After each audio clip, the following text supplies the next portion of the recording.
Hola, qué gusto verte, Gabby. ¿Cómo estás? Awesome. Bueno, So glad vamos to be a... here. Bien. Yo sé que vos no vas a hablar español, but I will speak Spanish, some Spanish. Pero bueno, por aquí estamos en este experimento y gracias a los amigos que ya nos están saludando y que nos están acompañando, muy amables de vernos y de esperarnos porque estamos empezando un poquitín tarde. Esto de la tecnología, mi hijo, es una barbaridad.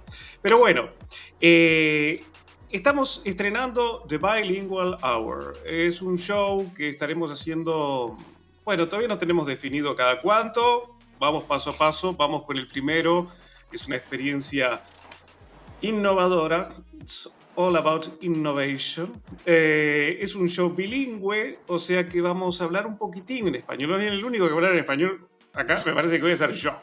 Salvo que, bueno, vos quieras complementar algo que yo haya dicho, Gabby. Pero bueno, voy a hablar un poquitín en español. Voy a tratar de hacer de link entre la audiencia hispanohablante que nos ve Espero sus comentarios. No tienen que escribirnos en inglés. Pueden escribirnos en español. No tienen tampoco que hacer este esfuerzo de Jessica de escribir en los dos idiomas, ¿no? Ustedes escriban en el idioma que les quede bien. Ahí, hola, thank you, LinkedIn user. Por aquí dice Jorge, bueno, I speak a little English. Muchas gracias, Jorge. Bueno, muy bien. How are you doing, Gabby? Great. Happy to be here. So glad to share this, new space. I don't know. I'm super excited because it's like we don't see this, like people sharing in different languages, at the same time. I don't know. I love this. I really like it, and I hope that it's useful. Like people can practice a little more. It's like another opportunity for people to practice their listening, practice the writing. If you want to, write your comments, please do so. Bueno, ¿quién va a estar hoy? Nuestra primera invitada en este ciclo que inauguramos esta noche. Les vamos a contar que se trata de Irene Koehler.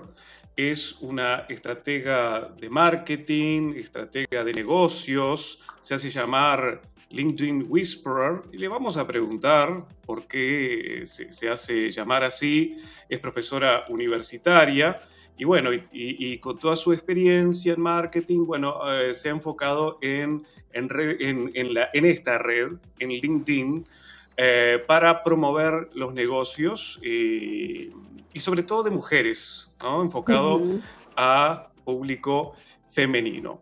Así que podemos ya de inmediato ir a su encuentro. ¿Qué te parece, Gabby? Absolutely. I absolutely agree. I'm so excited because she knows so much about marketing and business, and I really want to learn. It's like I want to practice, but I want to learn from her. Absolutely. Okay, so welcome, Irene Koehler. We are glad to have you. Hello.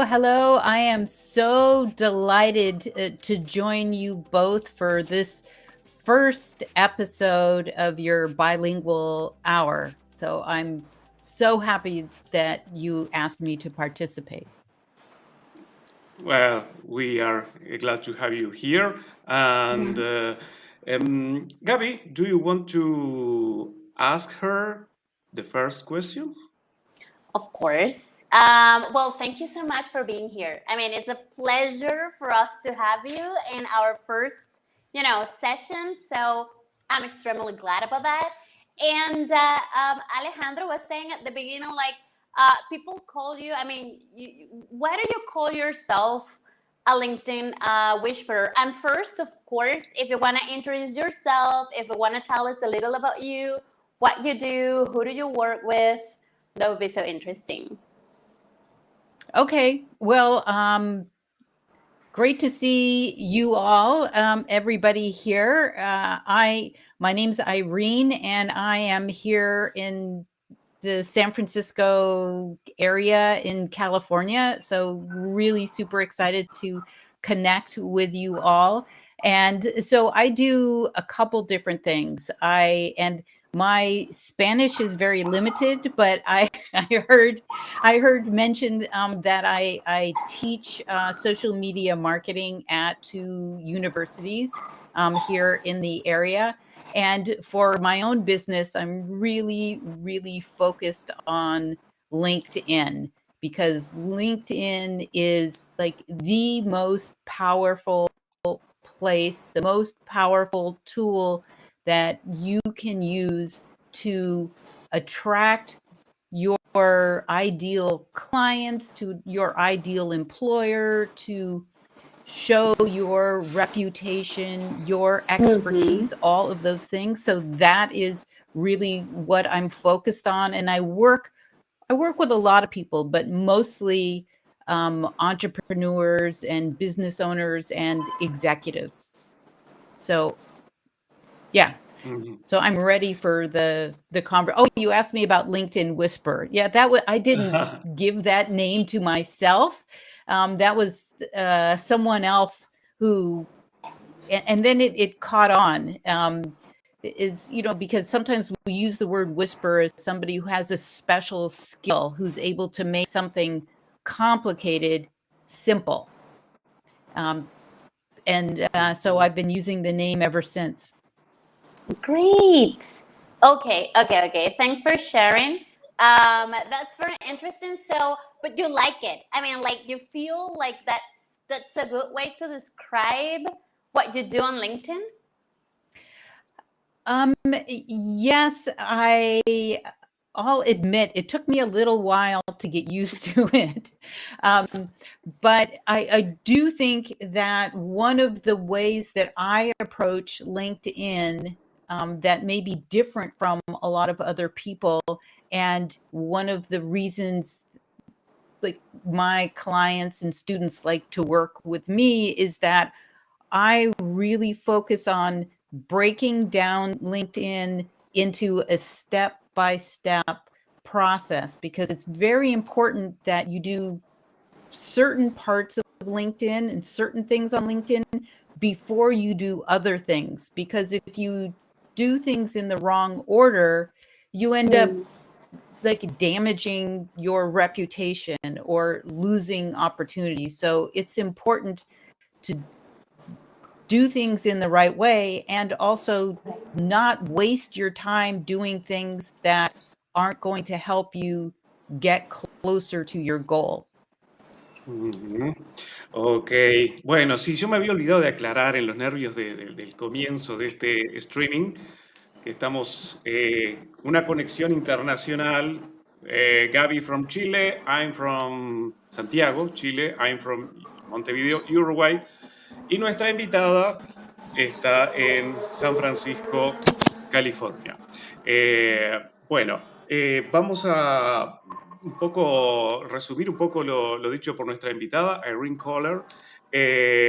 Bueno, nos dice que LinkedIn es ideal para llegar a tu cliente ideal, a tu empleador ideal, en el caso de quienes están buscando trabajo. Y Gaby le preguntaba por qué se hace llamar LinkedIn Whisperer, como que susurra, ¿no? Y bueno, porque se trata de hacer simple lo complicado. Me gusta mucho eso. Well, thank you so much, Irene. Well, and you also work with women. You are focused on women, as it says in your profile. So I'd like to know what's different for women in business than regarding men. I love that question. Well, this is based on my experience.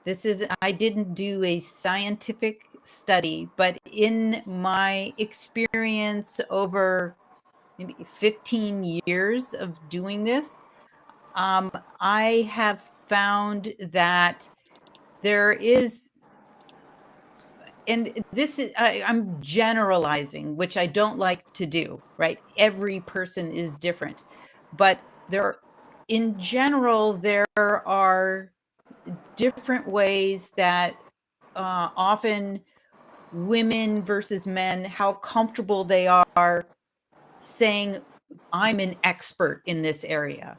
I'm responsible for this. I'm amazing at doing this.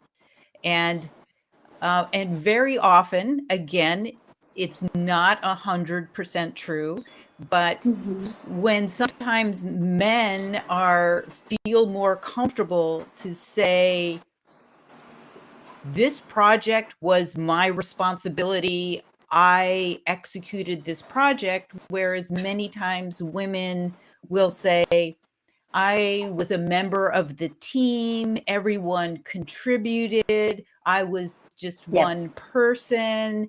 And we want to focus on supporting other people, acknowledging other people, and And so when with LinkedIn, we are using it to demonstrate our expertise, right? And that sometimes for some women can be more challenging because very often we're not used to doing that.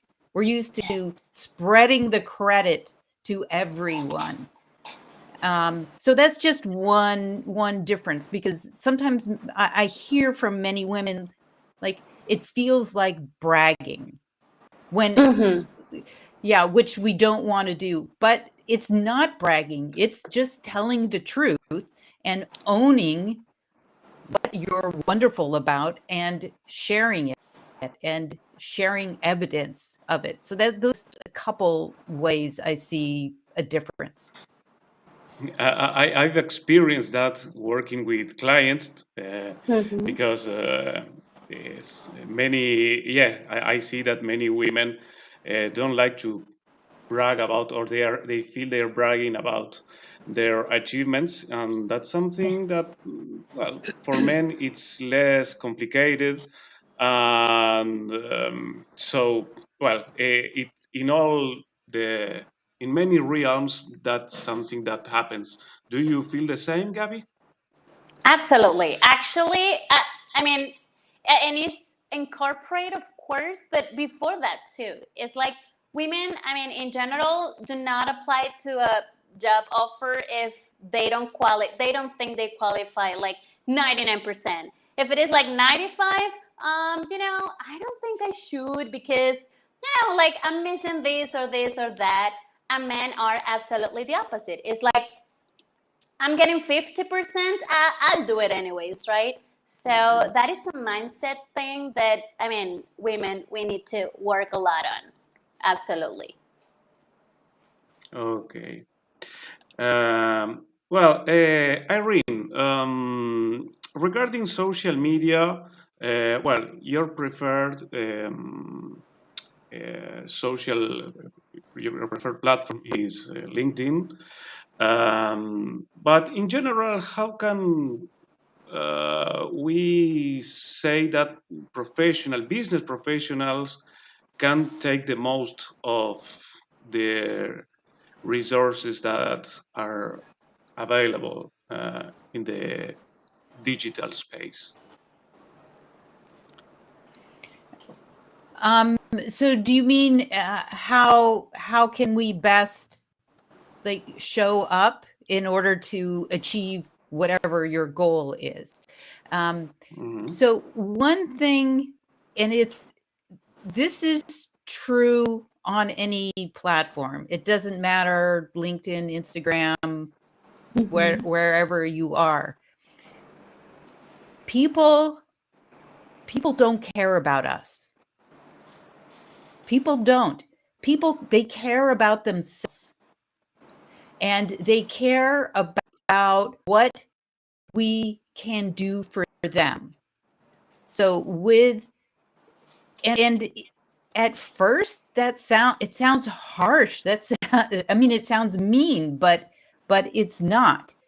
There is so much competition on every platform for your eyeballs and for your attention.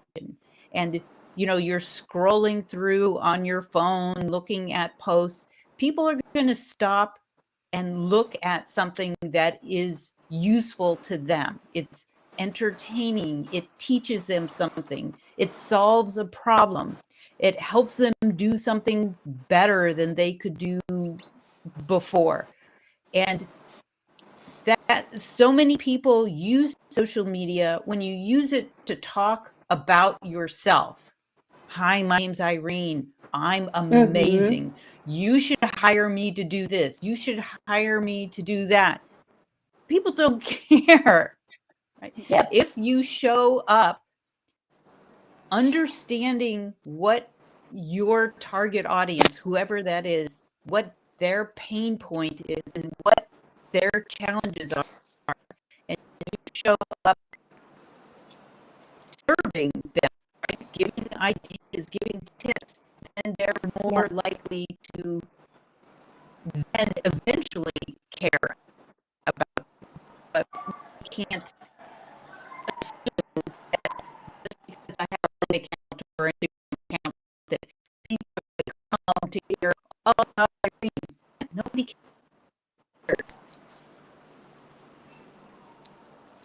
Great. Can you hear me, Ale? Yeah, I can hear you. Okay. So she's breaking up a little bit.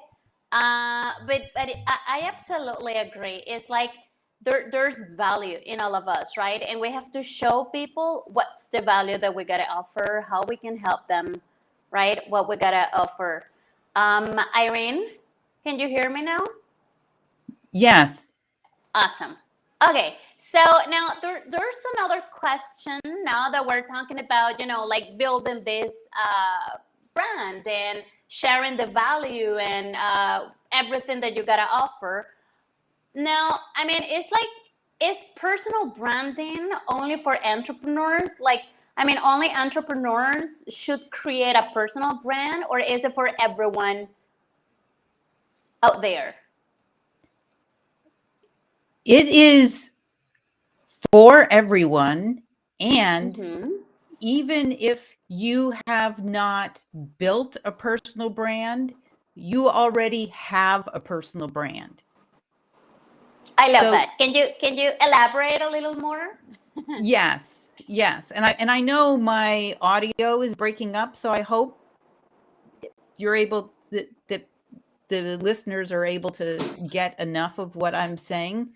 No, Yeah. it's okay. It's I can hear you clearly. Okay. All right. So many times people say to me, I don't want to have a personal brand, or I don't have a personal brand. And I tell them, you absolutely do. You, though, have chosen to let that to be branded by default. So when I go to look up information about you, if I go to Google, whatever the top results are that come up, when I go to LinkedIn and I see your profile that you created 10 years ago and you haven't touched since then, all of those things are you're communicating what your brand is. You're Yes. someone who doesn't take the information that is discoverable about you seriously. And so you can, there's very often people talk about this like brand or be branded. One is active and one is passive, right? So either way, you have a brand. So why would we not say, okay, I know people are going to look up information about me. Yep. I know that this is how the world works. Before I have a meeting or a job interview, or somebody considers me for a podcast interview or a speaking opportunity, what people are going to look me up. So why would I not want to spend time making sure that they find the information that is what I want them to find? Why leave that to chance? And your personal brand is, part what you choose to put out there, but you also then layer in like recommendations from other people, examples of your work product, or Yes. videos of you demonstrating your knowledge, right? So that adds credibility to your expertise, and all of that is critically important. And that's important whether you're an employee somewhere, even if you're not looking for a job, if you have your own business, if you're an executive at a company. You may all have different goals, but building trust, building credibility, showing what you're really good at, that applies for everyone. I agree. Okay. Bueno, vamos a hacer un poco de resumen para nuestros oyentes en español que no, de repente les puede estar costando un poco, pero es mucho ya, ¿no? Le habíamos preguntado por qué era que... ¿en qué era diferente la cuestión de hacer negocios para mujer y para hombres? Y bueno, ella decía que era una cuestión de que las mujeres, bueno, tienen un poco de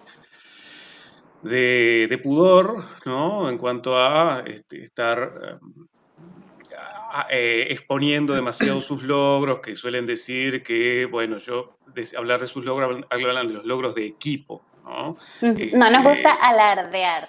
Alardear, ahí está. To brag about. Buenísimo.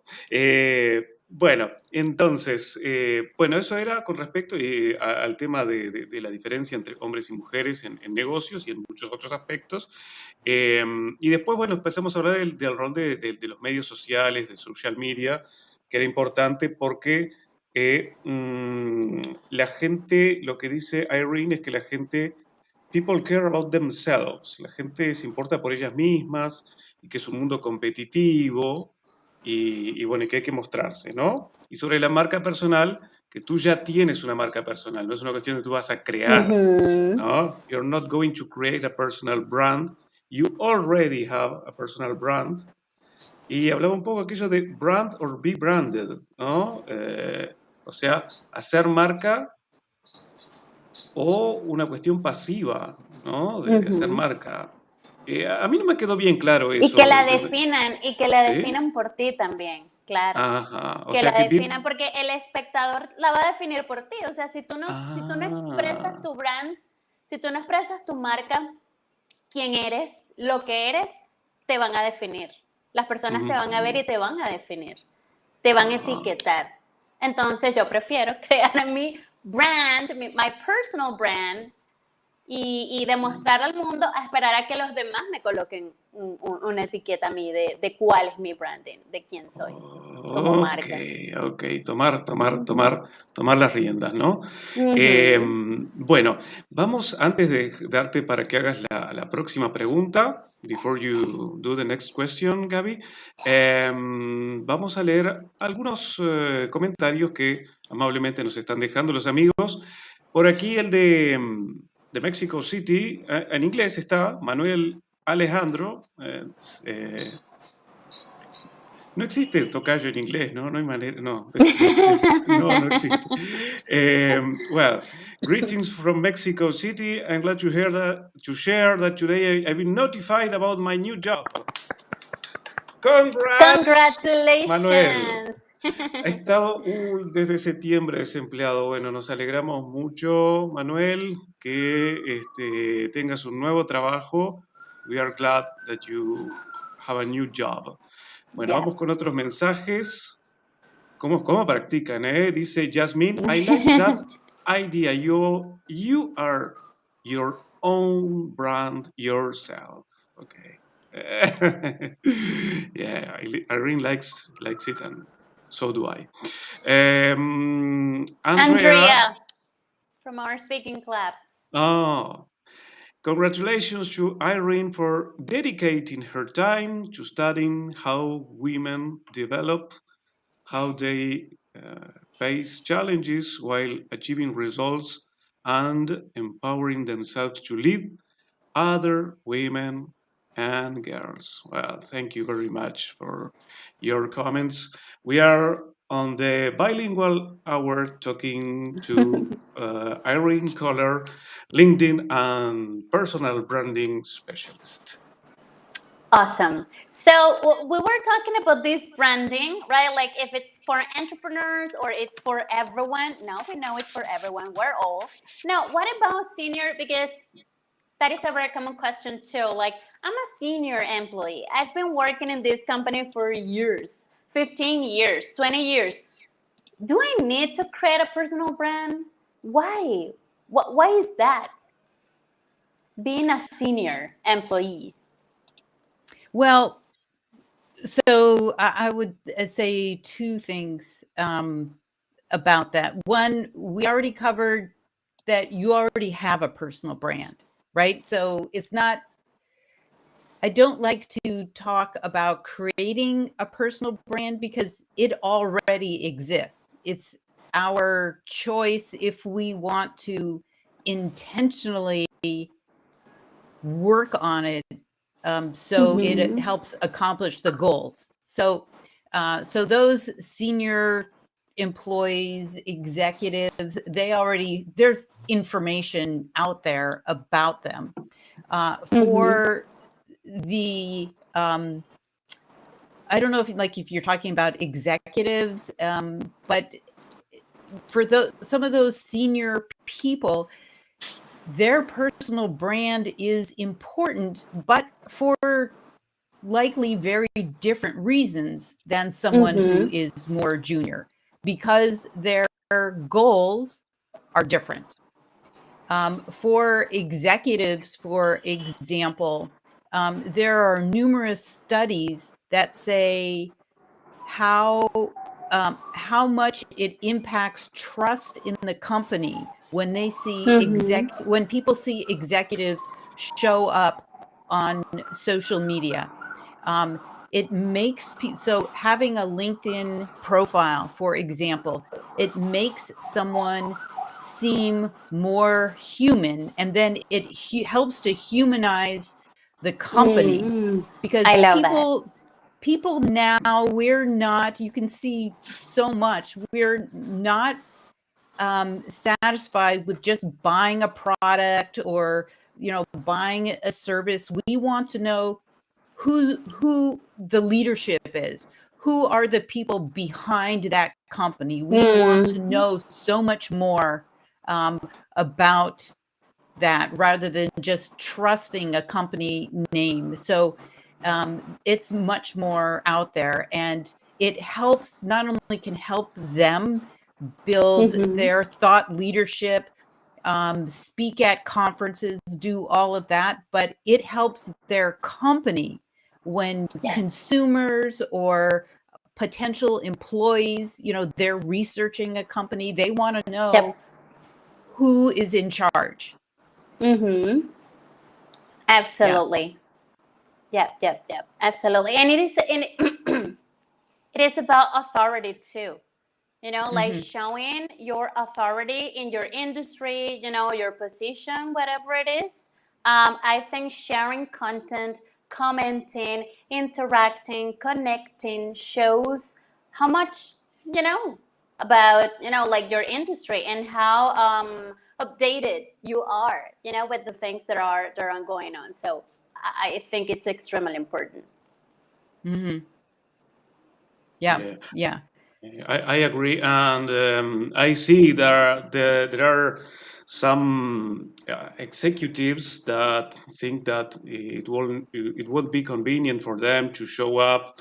That's a myth, and there are some professionals that come to consultation that they are afraid that if they show up on LinkedIn, if they have activity on LinkedIn in the company, they are going to think that he or she is looking It's looking for a job. another job.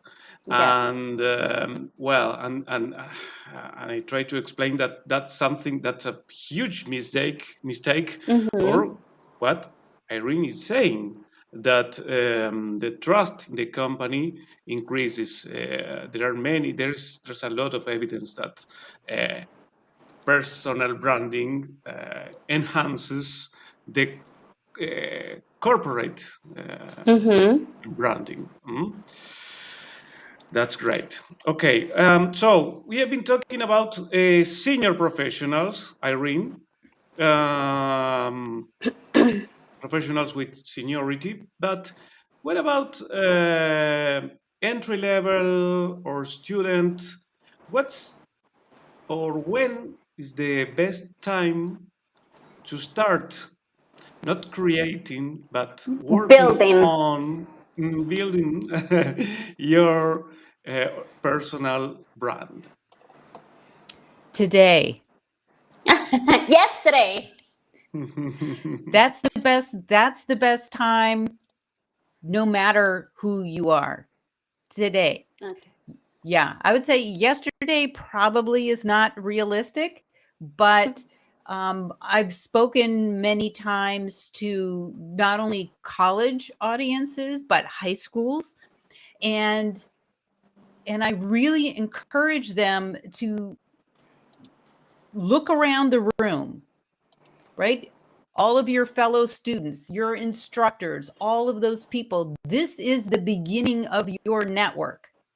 Yes. These are the people and the connections that will become part of that network, that you will support them and they will support you no matter where you will go. You don't need to know today how each person is going to serve you, right? Not everything is a transaction, right? I only want to connect with this person if I benefit somehow. I mean, you never know, but this is your early network.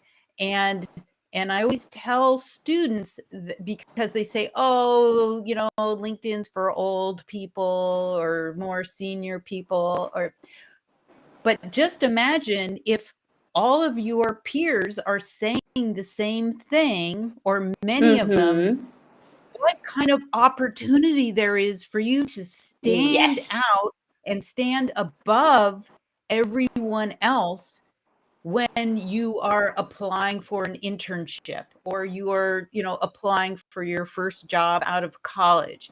You are going to shine because you will see it will show that you have taken this seriously, and people will be able to see not only your classes and your connections, but what are the skills even without a job. So a lot of times people think, well, I haven't really had a job yet. This is a common thing.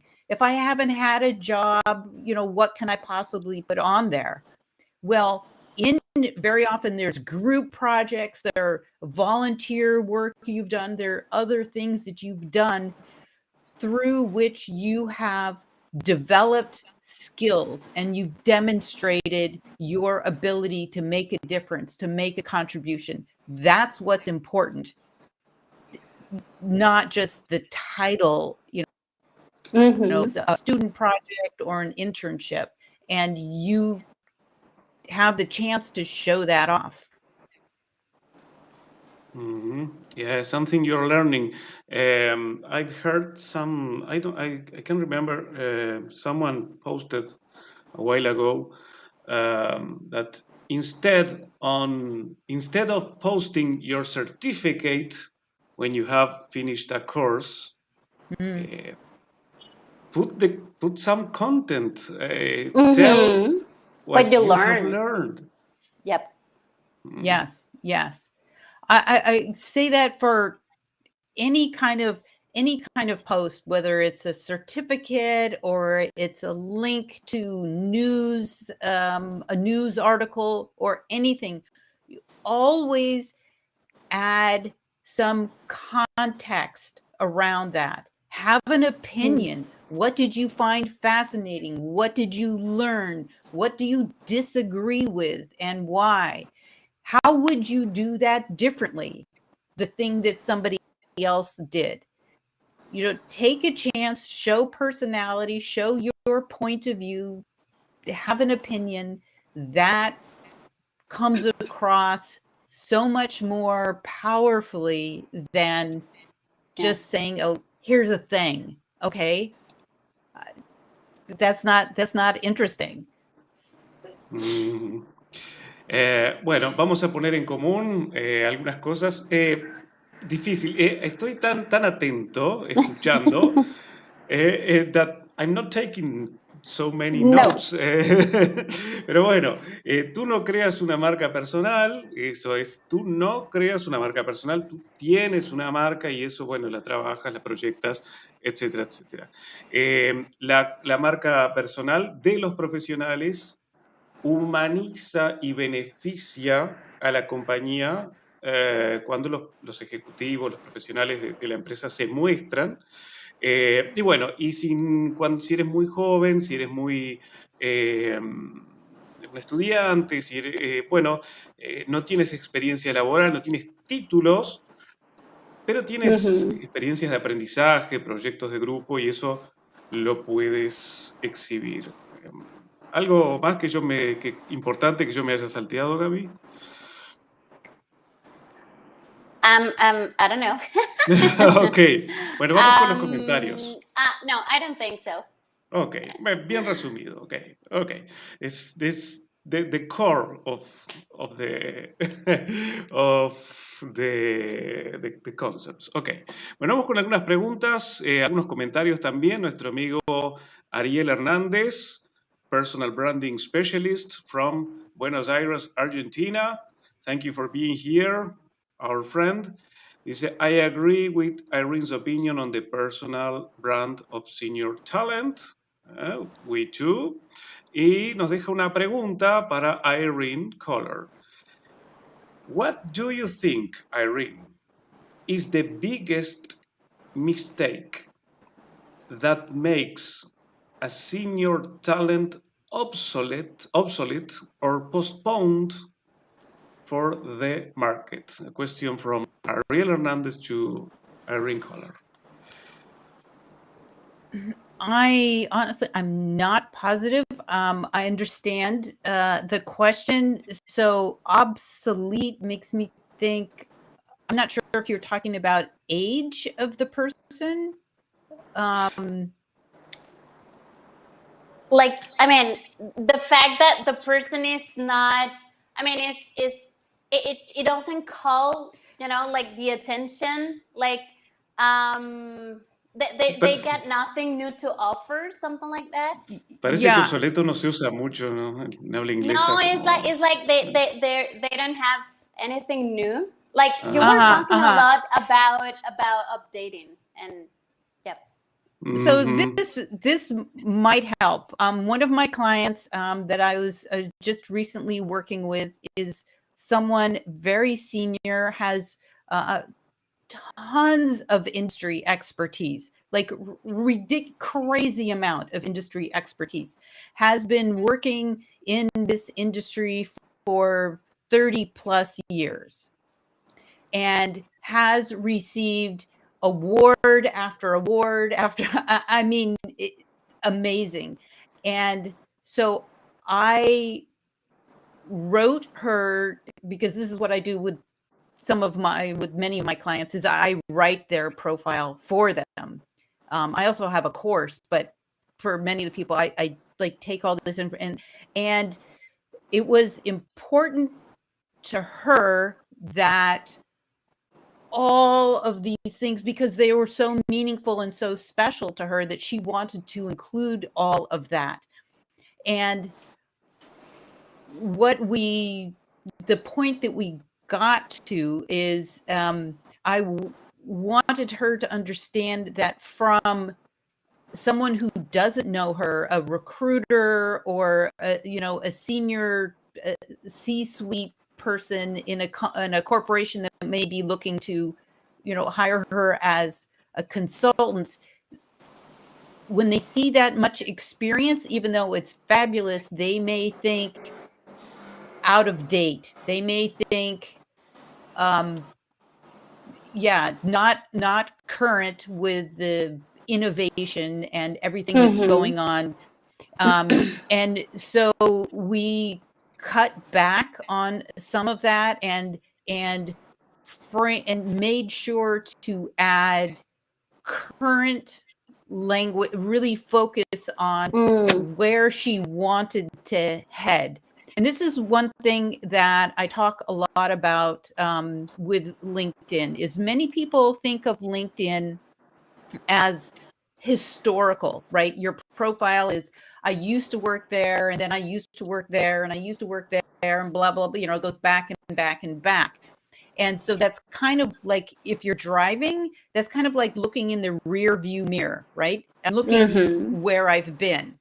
And I encourage people to use LinkedIn to look through the windshield, to look forward where you're going, and use all of, and that can kind of change your mindset to how you present and what you present, how you frame what you've done. Because maybe you've done a lot of fantastic things, but you don't need on the profile to tell me every single one of them for me to understand where you're going. The purpose of the profile is not to tell someone everything you've ever done and answer every question they might have. The purpose of the profile is to get a message, to get a phone call, is to something else. That's the purpose, is to tell me only enough to know, like, what you focus on and who you are as a person. Is it could be like a fit for what I'm looking for. That's the purpose, as I see it. Absolutely. Okay, so before we jump into the next question, I think it relates. Patricia, she says, if personal brand is so important for seniors, profiles, or executives, why it is so difficult to find C-level posting or writing articles? They're busy. Yeah. Okay. Yeah, they're busy, and I mean, that's just how it is. And and let's just be honest, the ones who are posting articles and engaging, chances are really good it's not them. Right? It's an assistant, it's somebody on their team. And that probably, honestly, is the best use of their time, right? If somebody is running like a big company, and is it really in the best interest of the company for them, for a CEO to always be commenting on every single post? Probably not. No. Yeah, so it's a matter of priorities. It's a matter of what resources are available to them. And for many of them, I would say it's really, many executives, I think, don't understand how it impacts the health of the company for them to be present online or appear present online. Because it impacts, as I said, trust. It's somewhere around 73% of people say they trust a company more when they see senior leadership like show up online. It's also it's a defensive move for the company to have senior leadership have a presence, because we've seen these instances where there's a PR nightmare, where there's a problem, something goes crazy, and somebody has to respond to it. And it really comes across differently when it comes from like on a company page, or it comes like, it looks like it's written, it comes on the CEO's profile, where it says, I take responsibility. This is what happened. It sounds personal. So most executives don't think about this as being a proactive step, because you don't think you're ever going to have a PR disaster. But it's just one more reason to have that set up, because you never know. You never know. And what if if your ideal client is an executive. I mean, if you want to work with executives, if you want to work with directors, if you want to work with hire managers, I don't know, like managers, general managers, what would you do? Because they are not on LinkedIn. How would you connect to these people? It is very challenging because there are gatekeepers, right? There are people whose job it is to filter those messages and those emails and those phone calls. And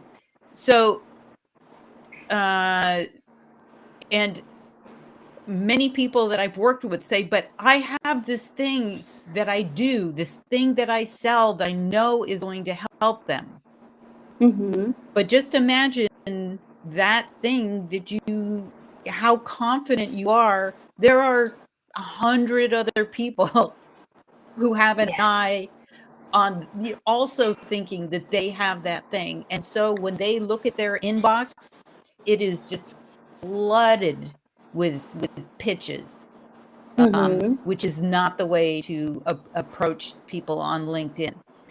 But there are some things, it's not guaranteed at all because you don't really know who's there. But if those people, bookmark and keep an eye on some of those accounts, and if and when they post, make sure that you are engaging on those posts, add value, not just like, awesome, thumbs up, that's not memorable. That doesn't contribute to the conversation.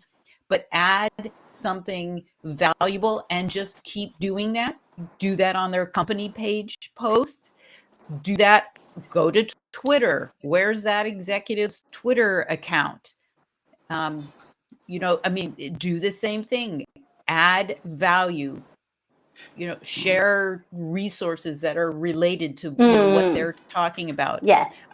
It takes work, but there are a number of opportunities, but just keep showing up. Too many people just think, I want to work with the CEO, so I'm just going to send them a message and say, hey, jump on a call with me. And they're like, who are you? I don't think so. Maybe they are not showing up, they are not actively posting, but maybe they open, they read something. You never know who's looking.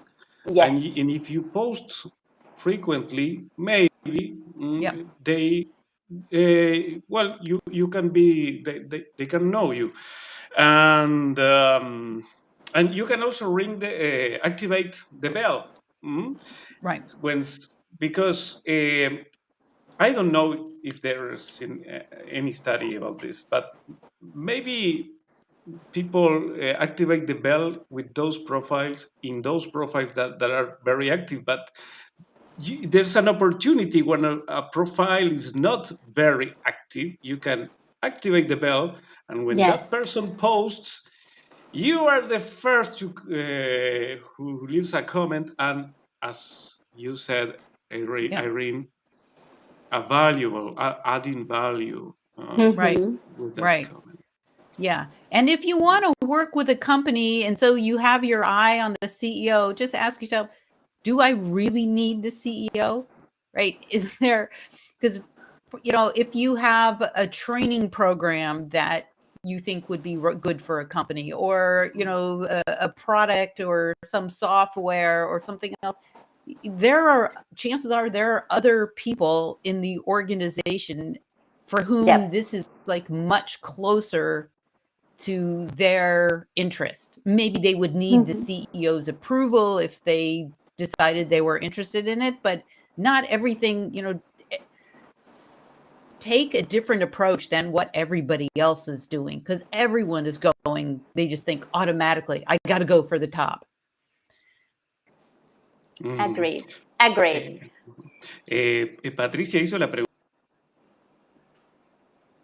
Oh, I lost him. Irene, can you see Ale? I do not. He disappeared. Okay. He's back. There he is. Well, Dorca, says that she knows understand personal brand. Yay. Great. That's great. Okay. And Luis says, excellent tips, never post certificate. Well, better your opinions, your comment. And Luis is asking a question.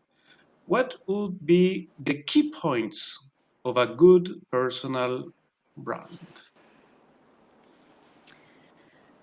Ooh, I mean, that's a big question.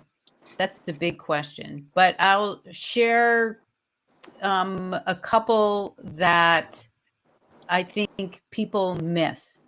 One, I'll share. We disappeared again. One I'll share is clarity. Great. So many people I see, when I look at their LinkedIn profile, I'm not sure what they do or why they Right. do it, because Mhm. they're either, and when I start working with a client, that's the first thing we talk about. Okay. To get really clear on what is it you do, who do you do it for, and what is the benefit that that other person realizes. How does it help them at the end of working with you? And it seems like a simple question, but you would be surprised how difficult these people who've been in business for 20 years, how difficult it is for them to answer it. Because they've been doing what they do for so long. Sometimes to stop and try to define what you do is difficult, but it's important, because if I am not crystal clear on what I do and who I am the right fit for, and I can't communicate that, then how is anyone else gonna understand what I do? Right? Because people are not mind readers. They can't they can't see into my soul and know that I'm wonderful. I know about LinkedIn or, any of that. Nobody can do that. So you want to be very clear on what you do, and then very clear on whose attention you're trying to attract, who that target audience is, and why they need you, and why only you. Got it. How are you different? Maybe it's your personality or your style, or you sing a little song while you work, whatever it is, right? It's important to know what that difference is so you can communicate that to people. And I see many people doing other fancy things, but they don't start with that clarity on their message and what they want to be known for. I love that. Because it's so true. It's like, how would you like people to, I heard this example, like, how would you imagine that there's people in a room in a meeting and they talk about you? What would you like them to say about you? Right? That's your brand. Right? How would you like them to describe you, and then work on that and show that to people, right? Something like that. So absolutely agree.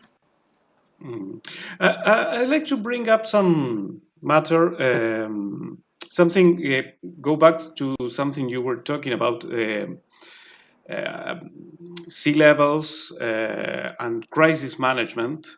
And an example of that was Arne Sorenson. I like to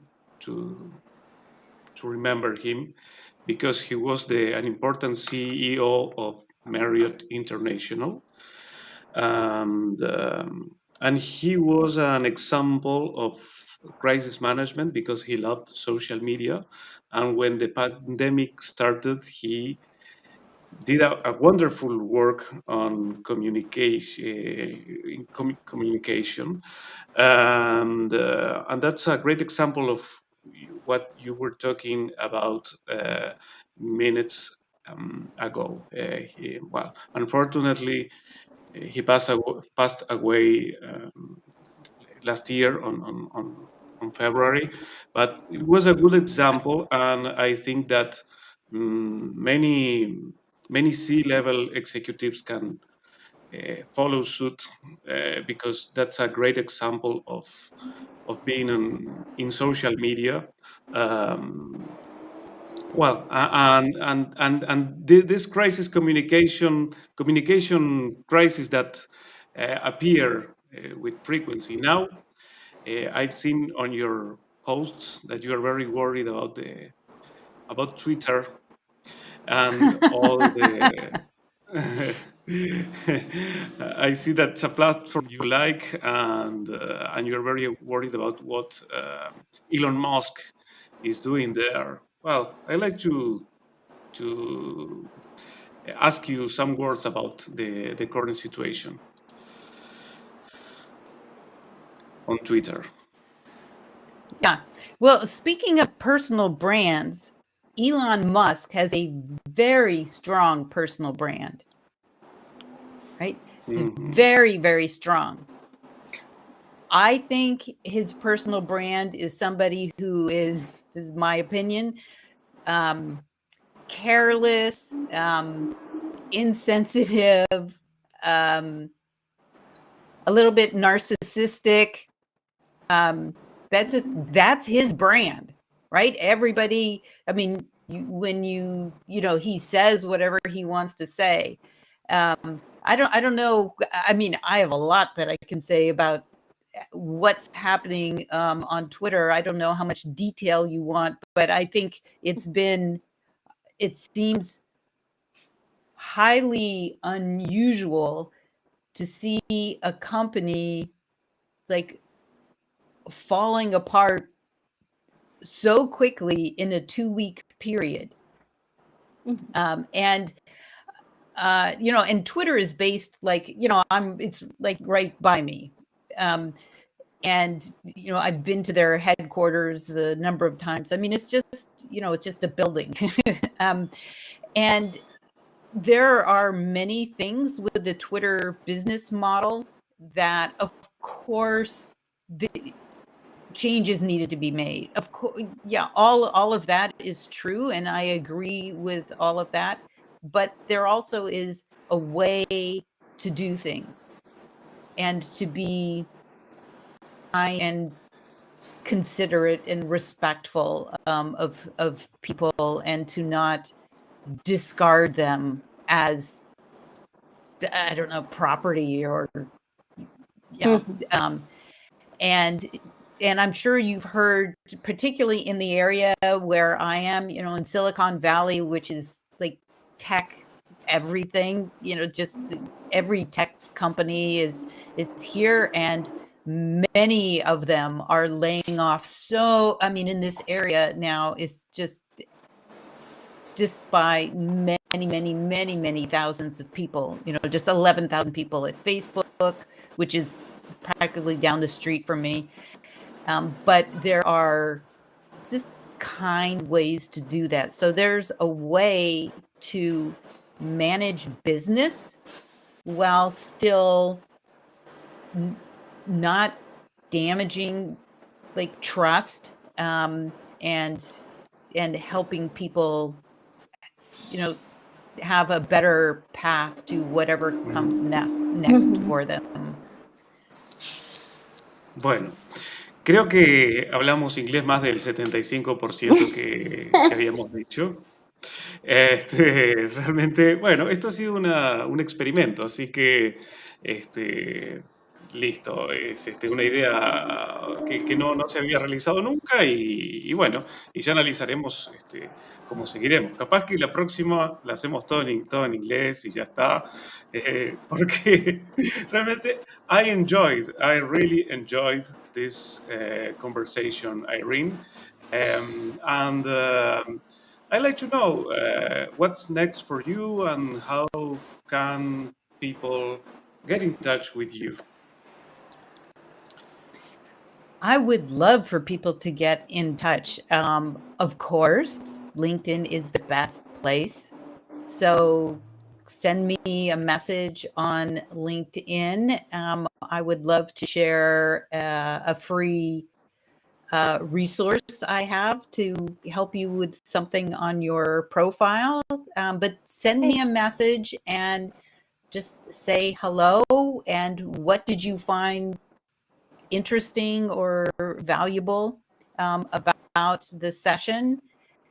And certainly if anybody is interested in, learning more about working with me to accelerate their, to get some real results on LinkedIn, then reach out to me as well. My course is going to be relaunching soon.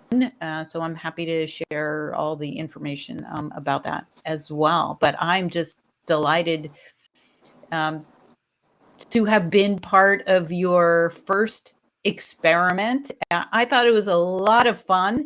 I love hearing the Spanish again. It's like I get like part of it, but over the time I'm starting to it's like, yeah, I understand that. Yeah, I know what that means. So it's been a long time, but I really enjoy it.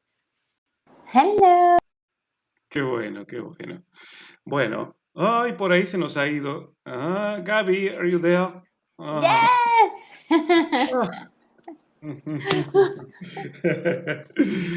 Muy bien. Bueno, muy agradecido. Yo descubrí a Irene en otra red, en Clubhouse, y bueno, y esto de las redes es maravilloso.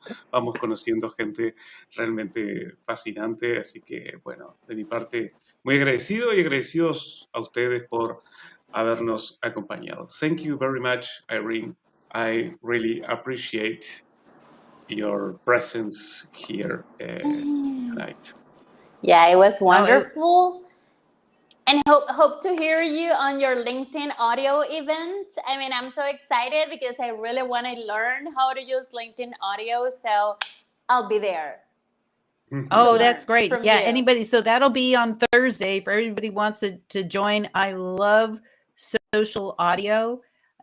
And I'm just so excited for it to be here on LinkedIn because those are my two favorite things together.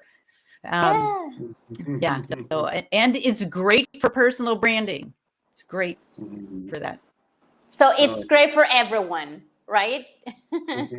Yes. Whether you want to host it yourself or just show up and participate, it's definitely a format you want to check out and get familiar with. Absolutely. Thank you, Irene. It was awesome. Everyone, thank you so much for being here. It's a pleasure to have you all. If you have questions, just, write them in the comments and we'll reach out to you later. Que tengan una feliz semana. Bye bye. Bye bye. Thank you so much.